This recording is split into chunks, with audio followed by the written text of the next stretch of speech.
¿Cómo están? Bienvenidos a esta Agenda Económica PM de martes 20 de junio. Comenzamos la revisión de las noticias que han marcado esta jornada en materia económica, comenzando por supuesto con lo que fue hoy día el informe de política monetaria del Banco Central, el segundo informe de este año que vino con actualizaciones importantes. Hubo adelantos ayer cuando el Banco Central decidió mantener la tasa en 11,25 puntos base, pero envió mensajes importantes. Hoy día ese mensaje fue complementado con el segundo IPOM del año, que vino con correcciones relevantes en materia de inflación, correcciones positivas también, pero correcciones no tan positivas en materia de crecimiento. ¿Qué ocurrió? ¿Qué dijo? ¿Cuál fue el mensaje de la presidenta del Banco Central hoy día cuando presentó ese informe ante la Comisión de Hacienda del Senado? ¿Cuáles fueron las reacciones? Todo eso nos cuenta Francisca Bahamondes. Un ánimo y un mensaje más positivo fue el que entregó el Banco Central en la presentación de su segundo informe de política monetaria de este año. La inflación que tanto ha atormentado el bolsillo de las familias ha comenzado a ceder, aunque aún hay riesgos en torno a ella. La conclusión es que el escenario se ha ido equilibrando, pero en el ente rector aún no dan por ganada la pelea. Pese a que las condiciones van evolucionando favorablemente, no podemos cantar victoria anticipadamente. Muy por el contrario, debemos redoblar nuestros esfuerzos y estar muy atentos a cómo se desarrolla la economía. El ente rector ajustó levemente a la baja la proyección de inflación para fines de este año, la que pasó de 4,6% en marzo a 4,2% para el informe dado a conocer este martes. En cuanto a la inflación subyacente, es decir, la sin precio de bienes volátiles, esta cerrará el 2023 en 6,5%. La actividad y la inflación han venido ajustándose en gran medida cercanamente a lo que uno esperaba desde el IPOM previo, pero la gran sorpresa es, por un lado, un ajuste más brusco en el consumo privado, y eso a su vez facilita un proceso de inflación más rápido, de la caída de inflación más rápido para el resto del año. El principal mensaje es que los desequilibrios que acompañaron a esta economía por mucho tiempo están empezando a disiparse, que la inflación está empezando a bajar, el exceso de gasto se está disipando. Desde el banco señalan que el gasto va a seguir su camino de ajuste, en especial el relacionado al consumo, el que en el último periodo se ha dado más rápido de lo esperado. El central también ajustó a la baja, aunque de forma leve, sus proyecciones de crecimiento para este año, pasando de un rango entre menos 0,5% y 0,5% en marzo a uno entre menos 0,5% y 0,25% en el informe de junio. El central sostiene que la inversión sigue mostrándose débil y para el sector privado en estos momentos es clave concentrar los esfuerzos en fomentarla y también fomentar el crecimiento para dar pie paulatinamente a la recuperación. Esto deja en evidencia que lo que el país necesita urgentemente son acciones que nos permitan volver a crecer. Vemos una disminución en la calidad de vida de los consumidores, pero también cierres de emprendimientos que no han podido enfrentar una coyuntura compleja. Y por eso nosotros en septiembre del año pasado lanzamos una agenda pro inversión en conjunto con el Ministerio de Hacienda. En enero de este año lanzamos una agenda para empujar la productividad con proyectos bien concretos, como por ejemplo la transformación estructural de los permisos sectoriales. El informe, que fue expuesto en la Comisión de Hacienda del Senado, vino a explicar las razones detrás de la decisión del Consejo del Banco Central de mantener la tasa de política monetaria en 11,25%, tal como esperaba el mercado. Eso sí, esta vez se dieron luces de que en el corto plazo estarían las condiciones para la primera baja de tasas, en un contexto en que algunos sectores temen un sobreajuste por la mantención de las tasas altas en un largo periodo de tiempo. No son brechas grandes, pero es necesario una fuerza que termine de empujar las fuerzas inflacionarias internas y que haga converger la inflación hacia el 3%. Tememos que la economía esté siendo sometida a un sobreajuste cuando la inflación ha respondido a su necesaria normalización. Para evitar un sobreajuste, el Banco Central tiene las herramientas y esas herramientas son bajar la tasa de interés de manera más acelerada si es que lo considera necesario. Todo indica que la tasa de política monetaria bajará en la próxima reunión, que se dará en julio. De todas formas, el Consejo del Banco Central ha reiterado que están comprometidos en actuar con flexibilidad en caso que alguno de los riesgos que aún persisten se materialicen. Los invito a repasar en detalle algunas de las cifras que aparecen en este informe de política monetaria de junio de 2023 en la siguiente gráfica que hemos preparado para ustedes. Y partimos con algo que se mencionaba en la nota de Francisca Bahamondes, la proyección de crecimiento. Hay una corrección en la banda de crecimiento del Banco Central respecto a lo que ocurrió hace 3 meses. Y hace 3 meses, en marzo, esperaban un crecimiento de entre menos 0,5, una contracción de menos 0,05 a un 0,5%, hoy día esa proyección se baja de menos 0,5 a 0,25%, con un escenario central que implica una contracción de 0,25% versus el crecimiento nulo, que era la banda central que había en el IPOM de 2023. Seguimos con las cifras más positivas, que son las de inflación. 4,6% en el IPOM de marzo de 2023. Se reduce a 4,2% en el IPOM que fue presentado este martes. Lo mismo pasa con la inflación subyacente, que ha reducido su nivel de manera más lenta, pero que igualmente se acerca al rango meta del Banco Central, de 6,9% hace 3 meses a 6,5% para finalizar el año, según el informe de política monetaria. ¿Qué pasa con la formación bruta de capital fijo, la inversión? Crece levemente el número, negativo por cierto, de una contracción de 2,9% a una contracción de 3%. Lo mismo ocurre con el consumo, que tiene una corrección importante, de menos 0,3% a menos 3,4%, una corrección importante. Y eso provoca que la demanda interna caiga fuertemente de una contracción del 4% a una contracción del 4,2%. Esas son algunas de las cifras que reflejan algo que mencionaban los gremios que aparecían en la nota respecto a la necesidad de establecer medidas que impulsen el crecimiento, que impulsen la productividad. Pasamos también a revisar las cifras que entregó este informe de política monetaria respecto a 2024, porque ahí las cifras son un poco mejores. En 2024 se espera una recuperación. ¿Y cuáles son estas proyecciones? Bueno, si hace 3 meses la proyección era que para el 2024 el país creciera entre 1 y 2%, hoy día se espera que crezca entre 1,25 y 2,25%, una mejoría. La inflación ya se esperaba que para diciembre de 2023, de 2024, para fines del próximo año, ya se hubiera alcanzado el rango meta de 3%. Bueno, se mantiene de esa manera, 2,9% la inflación para finalizar el próximo año. La inflación subyacente se pasa del 3,1% al 3%, es decir, se alcanza el rango meta del Banco Central de llegar a la inflación al 3% para la inflación subyacente, un dato muy importante. La formación fija de capital bruto pasa de una contracción de menos 0,7% a una contracción un poco más grande de 1%. El consumo total crece, aumenta, eso son buenas noticias, de 1,1% a 1,4%, y eso provoca también que la demanda interna se mantenga con una leve corrección a la baja de 1,1% a 1%. Ese es el detalle de algunas de las cifras que entrega este informe de política monetaria que entregó este martes el Banco Central y que ahora seguimos revisando con el académico de la Facultad de Negocios de la Universidad Adolfo Ibáñez, miembro también del Grupo de Política Monetaria, Juan Pablo Medina, a quien ya vemos en pantalla. Juan Pablo, muchas gracias por estar acá en Agenda Económica. Muy buenas tardes, Orlando. Muchas gracias por la invitación.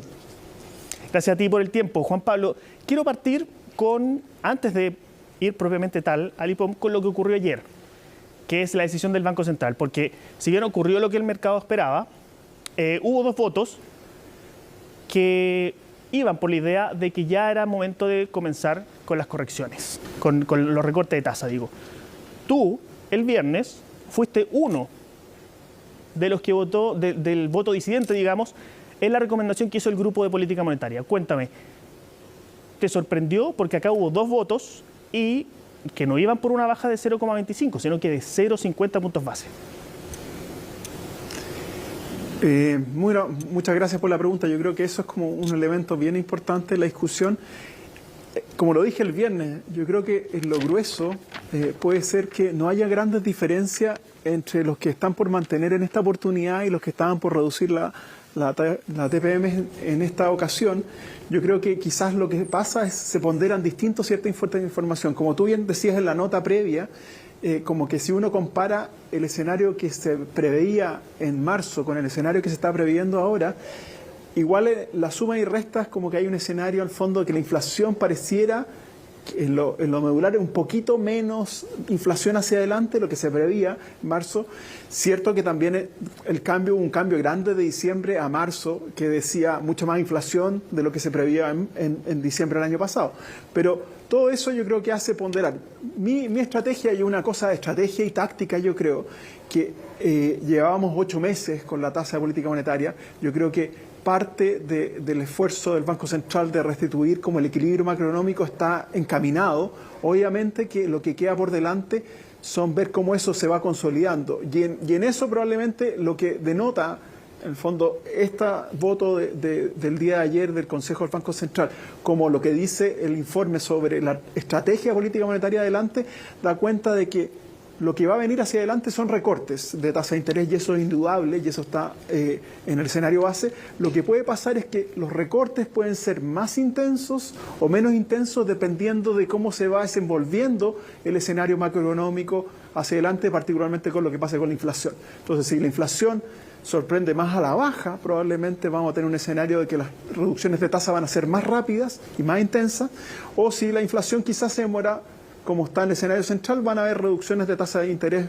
quizás menos intensas, en el fondo, hacia adelante. Pero lo grueso, yo creo que lo que habla de esto es que el consenso está que es central que la próxima reunión va a haber una reducción de la tasa de interés, y eso yo creo que como un mensaje importante que está en el escenario central. Quizás lo que va a estar en discusión si son 25 puntos base, 50 puntos base, 75 puntos base en la próxima reunión, que es a finales de julio. Bueno, y en este informe el Banco Central también redujo el corredor de la tasa de interés de aquí a fin de año, lo redujo en cerca de 75 puntos base. Si bien tú dices que el ritmo, la magnitud puede ir variando, ¿a cuánto tú proyectas que podríamos llegar a fin de año? Pucha, yo no me atrevería a proyectar, pero claro, uno puede pensar que tenemos varias reuniones por delante y el escenario central va a estar ahí ya como una tasa más cerca de 9, no sé, por ciento a lo mejor, o más baja. Todo depende, o sea, porque de nuevo un mensaje importante es que incluso si se reduce en la próxima reunión 75 puntos base, que sería como el rango en la parte alta, y quedaríamos con 10,5%, y si uno mira la inflación que tenemos proyectada, todavía siguen siendo una tasa de interés real que descuenta la tasa de interés nominal menos la inflación, bastante restrictiva aún. Entonces, yo creo que no me atrevería a casarme con un número para final de año, pero lo que sí es cierto es que me parece que la próxima reunión hay que bajar la tasa de interés. Era la idea a lo mejor hacer un gesto en esta oportunidad, bajando un poco la tasa de interés, pero de ahí puede ser que hayan pausas si es que la situación inflacionaria es más caprichosa de reducirse, o puede ser que incluso vaya más rápido, pero en eso yo no me atrevería a decir un número preciso. Juan Pablo, del otro lado del informe está la actividad, que también tiene una leve corrección, pero en el otro sentido, más negativa, con una caída fuerte de la demanda interna. ¿Qué hay detrás de esto? ¿Qué es lo que está viendo el Banco Central que reduce esta proyección? Yo creo que en cierto sentido como que hay un encuadre macroeconómico que si uno compara, para entenderlo en el fondo todas las personas, si uno mira, por ejemplo, el escenario, cómo cambió el escenario macro de diciembre a marzo, el escenario de diciembre a marzo fue más inflación y actividad económica menos mala de lo que se presuponía. Entonces, como que eso va de la mano, o sea, como que el Banco Central va sumando y restando, va como poniendo de la mano, o sea, a la medida que el ajuste de la demanda y la actividad económica va yendo en la línea, al fondo, de reducirse los impulsos que hubo grandes en su momento, la inflación va reduciéndose. Entonces, ahora en este escenario tenemos de nuevo una coherencia en ese diagnóstico macroeconómico, que tenemos un poquito menos de actividad económica de lo que veían en marzo, y tenemos ahora también un poquito menos de inflación de lo que habían en marzo. Entonces, en ese sentido, como que va de la mano, pero obviamente que a diferencia de lo que pasó de diciembre a marzo, los cambios eran mucho más grandes en la otra dirección. Ahora tenemos cambios que van en la dirección de menos inflación y menos actividad y demanda, pero menos de una menor magnitud de la que hubo en esa corrección de marzo. Bueno, Juan Pablo, y ahí también entra a jugar algo que veíamos en la nota previa, que tiene que ver con esta presión que ya están impulsando algunos sectores de la economía respecto a esta posible amenaza que podría haber de un sobreajuste. ¿Cómo crees que va a ir ponderando ambos riesgos el Banco Central? Por un lado, esperar que la inflación no se le vuelva a escapar de las manos, que fue un llamado de cautela que hizo hoy día Rosana Costa, versus no sobreajustar la economía, no frenarla más de lo que se debería hacer? Bueno, sí, esa es una pregunta, gracias por la pregunta, porque es una pregunta yo creo que está central en la discusión hacia adelante y por eso yo me incliné más por una reducción de la tasa, aunque fuera un pequeño gesto, 25, porque esa es la preocupación, en mi caso, de evitar un sobreajuste, porque todos sabemos, en el fondo, los que no sabemos un poco más de la política monetaria, sabemos que la política monetaria opera con ciertos rezagos, o sea, como que sus efectos tardan en materializarse. Por lo tanto, el riesgo puede ser que, en el fondo, cuando haya que bajar la tasa de interés, en el fondo la economía ya está demasiado debilitada y a lo mejor, claro, hay que avanzarla más rápido en su momento, pero yo creo que lo que está en juego un poco eso hacia adelante, que uno quiere que la inflación efectivamente, por cautela, ese es el mandato principal del Banco Central, de que la inflación vuelva a su objetivo de 3%, pero efectivamente también está el otro riesgo de que en el fondo la economía se sobreajuste y que terminamos con un 2024 no tan bueno por una acción de que la política monetaria quizás podría haber retirado la parte contractiva de la política monetaria antes, ¿ya? Y eso está en juego, pero yo creo que dentro de todo, si uno mira incluso la votación del día de ayer, no hay unas grandes diferencias, porque uno sabe que también es posible que si la situación puede reemplazar haber movido después la tasa con reducciones más amplias de la tasa después. Eso puede hacer durante el curso de este año todavía para tratar de no tener un escenario que sea como de sobreajuste para el 2024. Pero eso todavía puede ser parte de las fichas o las minuciones que utilice el Banco Central hacia adelante. Todavía puede ser posible. Lo que yo creo que en eso está en la discusión y yo creo que cada uno de los consejeros sopesó de manera distinta cada uno de esos elementos, en el fondo, dentro de que el mandato es importante y venimos de un elemento, de una situación de mucha inflación. ¿Cuáles son otros riesgos que aparecen en el IPOM a los que hay que poner ojo de aquí en adelante, según lo que tú pudiste analizar de este informe? El escenario externo sigue siendo un escenario, en el fondo, que es desafiante, a diferencia de otros momentos en que el escenario externo fue medianamente favorable. Yo creo que si uno mira en promedio, el escenario externo siempre fue favorable en casi todo, desde los 2000 a casi todo el periodo, excepto la crisis financiera global, el COVID, pero en general, en promedio, ha sido bastante, en el fondo, favorable. Y uno mira que China, por ejemplo, está en una fase en que es difícil predecir, en el fondo, cómo va a ser el proceso de ajuste de China en general, porque China no puede seguir creciendo lo que creció hace 20 años atrás. Y eso, obviamente, que es uno de los socios comerciales principales, es el que demanda materias primas, cobre particularmente. Entonces, yo creo que ahí hay un riesgo, por una parte, la incertidumbre global está bien patente, y yo creo que en cierto sentido, eso pone una cuota de alerta, en el fondo, de que el escenario del impulso externo va a ser menos favorable, a lo mejor, de lo que habíamos estado acostumbrados. A lo mejor me equivoco, obviamente, pero yo lo veo como un riesgo, y eso obviamente que va a tener que hacer que la política monetaria actúe con flexibilidad, como siempre lo dice el Banco Central, de poder acomodar su curso de política monetaria si que es una situación externa, al fondo, es menos favorable de la que se pensaba previamente. Juan Pablo Medina, académico de la Escuela de Negocios de la Universidad Adolfo Ibáñez, muchas gracias por este análisis para entender un poco más la perspectiva, el escenario que está viendo el Banco Central en este informe de política monetaria. Bueno, muchas gracias. Buenas tardes. Bueno, nosotros vamos, antes de irnos a la pausa, a revisar un par de análisis más de agentes del mercado. Los invito a revisar lo que dijeron, por ejemplo, desde Santander, posterior a la salida de este informe de política monetaria. ¿Qué dicen en Santander? Ellos estiman que la actividad para este año podría tener una contracción algo mayor a la que considera el Banco Central.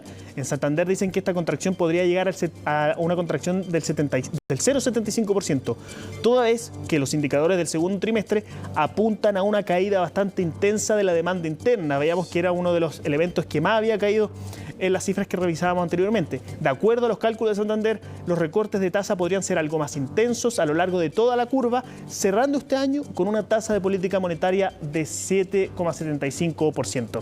Seguimos analizando qué dijeron desde eConsult. Desde eConsult anticipan una inflación en torno al 4,7%.